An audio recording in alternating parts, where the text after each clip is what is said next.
Windham. The Red Lady of Huntingdon College is a ghost said to haunt the former Pratt Hall dormitory at Huntingdon College in Montgomery, Alabama. Her story is told in Huntingdon alumnus Kathryn Tucker Windham's book 13 Alabama Ghosts and Jeffrey, the First Red Lady. According to Windham and historian Daniel Barefoot, there have actually been two ghosts alleged to have haunted Huntingdon College.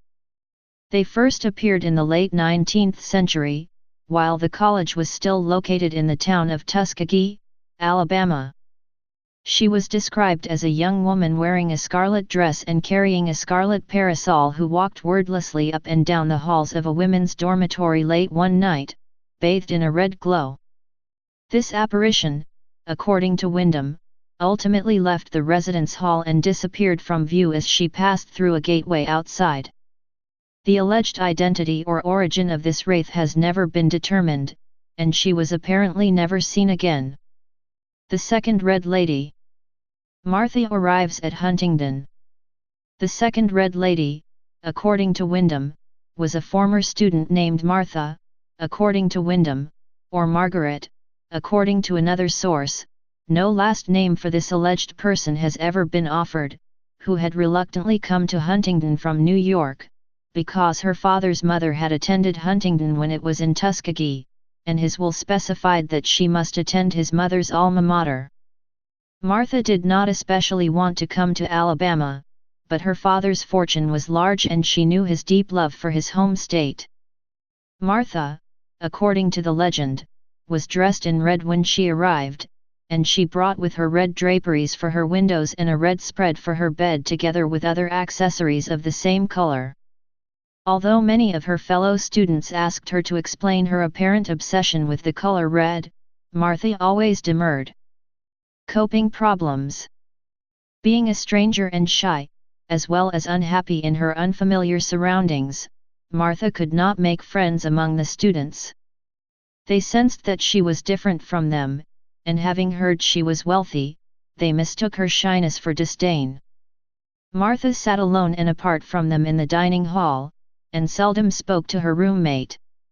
When other girls, Huntingdon was an all-female institution at this time, dropped in to visit, she seemed so cold and unfriendly that they eventually stopped coming. Truthfully, many of them had only come out of curiosity to see the red prayer rug Martha had bought in Turkey and the odd little red figurines on her bookshelves. Martha's roommate, according to Windham's story, ultimately found the situation unbearable and asked the housemother if she could move out. The housemother granted this request and put someone else in the room with Martha, who became increasingly aloof and irritable. This second girl also left her after only a week. This procedure happened again and again as one roommate after another found it impossible to live with the surly girl. At last the president of the dormitory, who was known for her ability to get along with everybody, moved in with Martha and did everything she could to make friends with her, but all efforts were futile. Martha had become embittered as well as withdrawn, and she seemed to resent the presence of this kind-hearted girl. After all her efforts at friendship had failed and after she found herself growing depressed and despondent, the dormitory president packed her belongings and prepared to leave. Just as she was about to go, Martha, who had not known of her imminent departure, returned to the room. With a look of defiance she said, according to Windham's story, "So you couldn't stand me either, like all the rest of your stuck-up friends. I was beginning to think you really wanted me to be your friend, but you hate me just like the rest. Well, I'm glad to be rid of you. Take your things and go. But I'll tell you one thing, my dear, for the rest of your life you'll regret leaving this room."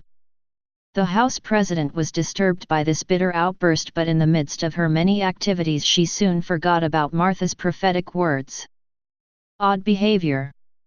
The sad girl, abandoned by the one person she had believed to be her only friend, allegedly formed the habit of wandering into rooms where the other girls were congregating, but her presence cast a chill upon the groups and they would soon find flimsy excuses for leaving her alone. Then, with a feeling of alienation from all humankind, she would return to her solitary sleeping quarters, where she would wrap herself in her red bedspread and retreat from the whole world. Later, Martha's behavior allegedly became even more strange. She would wait until the lights were out, and then she would visit one dormitory after another, never saying a word but staring into space as if she were in a trance. As time passed, she took to walking up and down the halls during the darkest hours of the night. Often she would alarm the girls by opening and closing their doors, then hurrying away to resume her pitiful promenade. Suicide and alleged ghostly activities.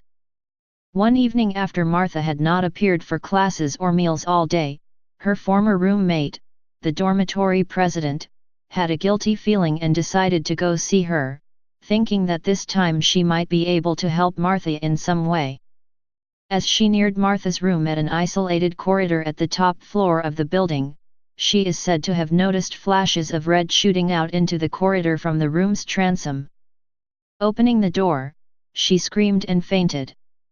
Girls from all over the fourth floor of Pratt rushed from their rooms to see what was wrong.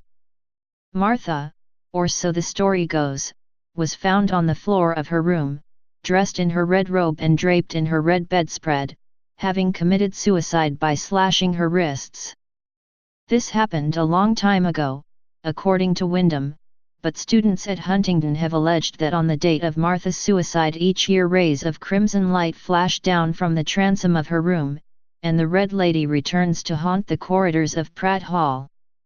Students have allegedly reported seeing Martha's ghost on Pratt Hall's fourth floor, claiming to have seen it pass through walls or closed doors. Today, Pratt Hall has been converted from a dormitory to the college's Department of Education and Psychology. Commemoration. In October every year, the Chi Omega, Phi Mu, and Alpha Omicron Pi sororities at Huntingdon take part in the Red Lady Run, painting their faces, wearing all black, and running around the campus.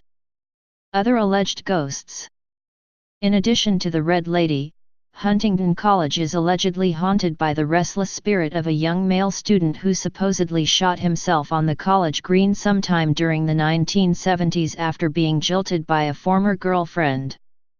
Students have allegedly reported feeling unseen forces tugging on their clothes as they walk across the green at night, or musing their hair, or blowing in their ears.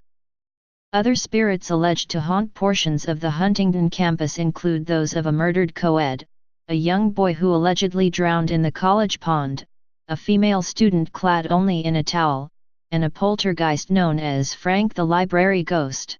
Please subscribe and thanks for watching.